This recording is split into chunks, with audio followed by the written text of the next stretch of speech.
Ladies and gentlemen, welcome to the Kakasungura YouTube channel. There's something I'm referring here. In my just concluded video, I told you about a family that is living in poverty. And some were asking me, Kaka, where is this family? This family is at Keberigo in Nyamira County. Yeah, this family comes from Keberigo in Nyamira County. The photos you are seeing, that is their only house. They are living with children, right? You can see how it's dilapidated, ladies and gentlemen.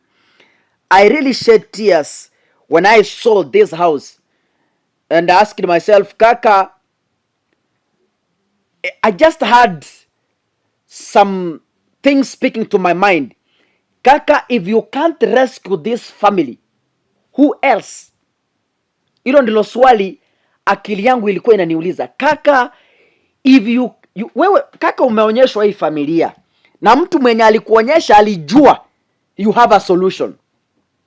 Now if you don't, who else? The only hope left for this family is on my shoulders. Kaka, I don't know what I'm going to do, but I pray the God who provides, the God who gives, is going to provide a new house for this family through me, Kakasungura. So, I've said I'm planning to go there to visit them next week, either Monday, because I have a busy meeting starting tomorrow, running until Saturday. So I'll be there on Monday. So I'm appealing for food donations.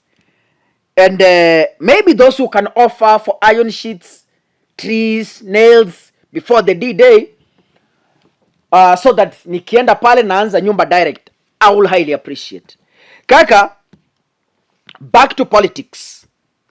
Now,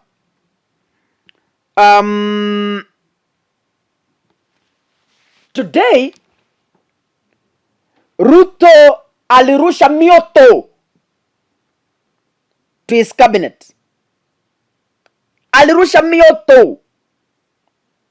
There are people who came late in Statehouse when they were signing a performance contract. And among the cabinet secretaries who were late is Moses Kuria and Kithure Kindiki. Those are notable figures because they are always on TVs. They are the noisemakers. Wao ndio sumbua. So that is why hata sisi tunawamulika zaidi. Although there were PSS, but the notable figures I saw is Kindiki and Moses Kuria. Ruto demanded for a written explanation away from the traffic jam for CSS to explain themselves why they got late into the Statehouse meeting. Now, Kindiki is defending, Crying Kindiki is defending himself. Republic of Kenya, Minister of Interior and National Administration. This is Kindiki defending himself. Today, at approximately 0740 hours, suspected terrorists attacked travelers along the Lamu-Witu Gasen Highway at Lango la Simba near the border of Lamu and Tana River counties. One person was killed, approximately 10 others injured, while a yet to be determined number are missing. Security personnel from the Nyangoro Forward Operating Base, FOB, who were conducting clearance patrol along the highway, responded rapidly and an engagement with approximately 60 terrorists ensued, scattering them into the Boni forest. 2 of the victims of this attack had life-threatening injuries, as a result of which one succumbed while being evacuated for emergency intensive care unit, commonly known as ICU treatment, bringing the total deaths to 2. Well, a combined security operation of allied contingents of the National Police Service NPS and the Kenya Defense Forces, the KDF, is currently underway. Treatment of the injured, as well as the search and rescue of missing civilians, is ongoing. Signed, Kithure Kindiki, Cabinet Secretary for the Interior and National Administration. Kaka, this press release has been given out, and even if it's not stating the motive, I know myself, Kindiki is playing cards.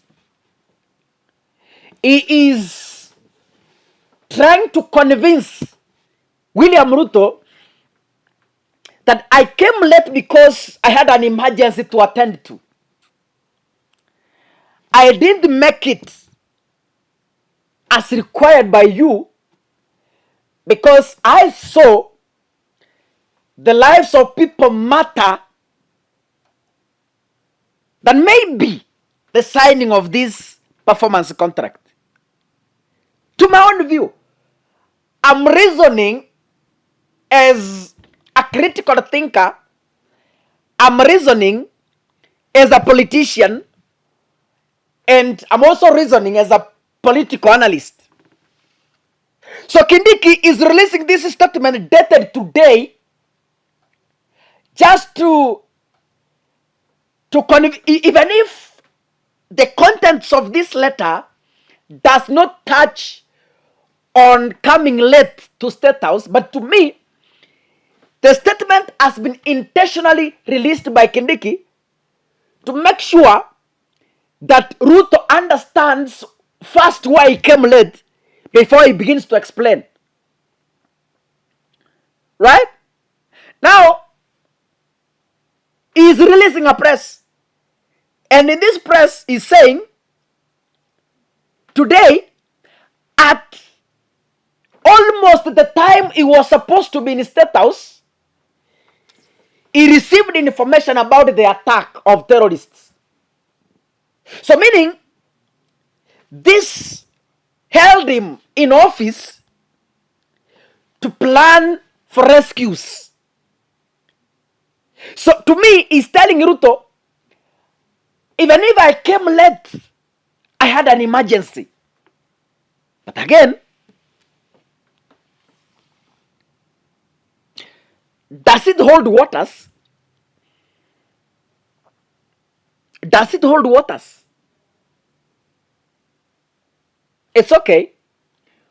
When you know, Kaka, I've trained myself that if tomorrow you have a meeting,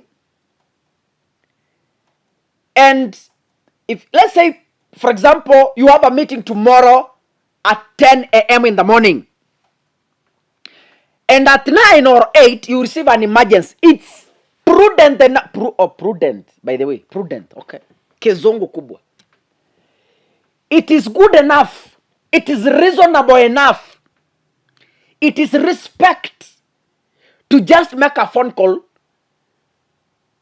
to the conveyor of the meeting and tell him, okay, I was supposed to be there at 10, but I've received an emergency A, B, C, D. Kindly, with all due respect, I will be late. So Kindiki could have made a phone call to the president direct, kwa sababu anachukua simu yake, amwambie, Your Excellency, I am informed that I'm supposed to be in Statehouse to sign a performance contract. But due to the information I've received from Lamu, I will be late. So, by Kindiki failing to communicate to the president, we entirely assume it's ignorance. And that amounts to discipline. Kaka Leo, you are analyzing these things like an expert. How are you? Hey. Kindiki, by not reporting to the president that yes, sir, I was supposed to be in Statehouse to sign a performance contract. But because as you are CS for Interior, I have received an emergency phone call from my security details that there is an attack in Lamu. So, Your Excellency, sir, I am rushing to attend to the emergency. Please, with all due respect, sir, I will be late. In brief, a brief explanation. How am I saying hawajui vile ofisi kuna, hawajui. They don't know. And I want to teach people. Wakati mudosi anakuita and you are late, do an urgent earlier phone call. Maybe I was supposed to be in your office at 10, but due to unavoidable circumstances, I will be late. That is quite in order. Now you look mature. Now you look learned. A old professor who can't even send an apology. Oh, Kindiki bwana. Oh, itani mimi iko fundisha nyinyi etiquette ya office. Hapana, leta hii pundo ndoko hapa. And I warned, Ruto's team is not qualified to be in office. They don't know. Someone is in an office but hajui kitu. Hajui. Haelewi. Yani professor, anyway. But kaka, you know, that is the office. Waone watuma apology, waone wasitume, waone watumane nyumbani, waone wavutane kazi. I don't care. Waone wawekane matarau.